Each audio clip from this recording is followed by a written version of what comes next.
கரடியும் கிளியும். மலைக்காட்டின் நடுவே ஒரு பெரிய தேன் மரம் இருந்தது. அதன் உச்சியில் தேன்கூடு தொங்கியது. கீழே கரடி கருப்பு நின்றான். கையை உயர்த்தினான். கால் ஊன்றி மரம் ஏறினான். ஆனால் கிளைகள் மெல்லியது. கரடி கருப்பு கீழே விழுந்தான். படீர்! ஐயோ, என் முதுகு என்று கத்தினான்.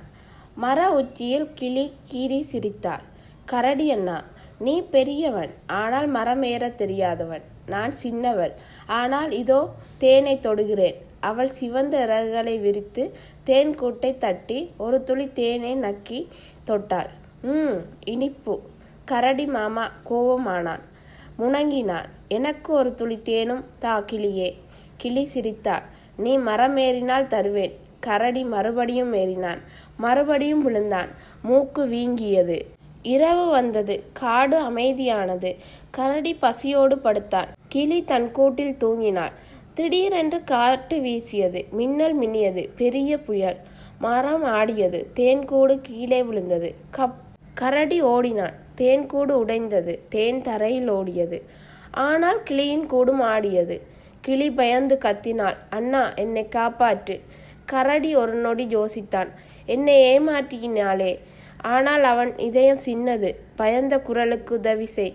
அவன் பலமாக மரத்தை தழுவினான். கிளைகளை ஒவ்வொன்றாக ஏறினான். காற்று அவனை தள்ளியது. மழை அவனை நனைத்தது. ஆனால் அவன் நின்றான். கடைசி கிளையில் கிளியை பிடித்தான். கீழே இறங்கினான் பத்திரமாக. புயல் ஓய்ந்தது. நிலா வெளிச்சம். கிளி கரடியின் தோளில் அமர்ந்தாள். அண்ணா, நான் செய்தது தவறுதான். தேனை பகிர்ந்திருக்க வேண்டும். இனி எல்லாவற்றையும் பங்கு போடுவேன். கரடி சிரித்தான். தேன் போனால் போகட்டும், நீ பத்திரமாக இருந்தால் போதும். கிளி தன் இறகையால் தேன் கூட்டின் எச்சத்தை துடைத்தாள். இருவரும் சேர்ந்து தேனை சேகரித்தார்கள். கரடி பெரிய வாயால் சுவைத்தான். கிளி சின்ன அழகால் ருசித்தாள். இருவரும் சிரித்தார்கள். மறுநாள் காலை காட்டு விலங்குகள் எல்லாம் வந்தன. கரடியும் கிளியும் தேனை பங்கு போட்டார்கள்.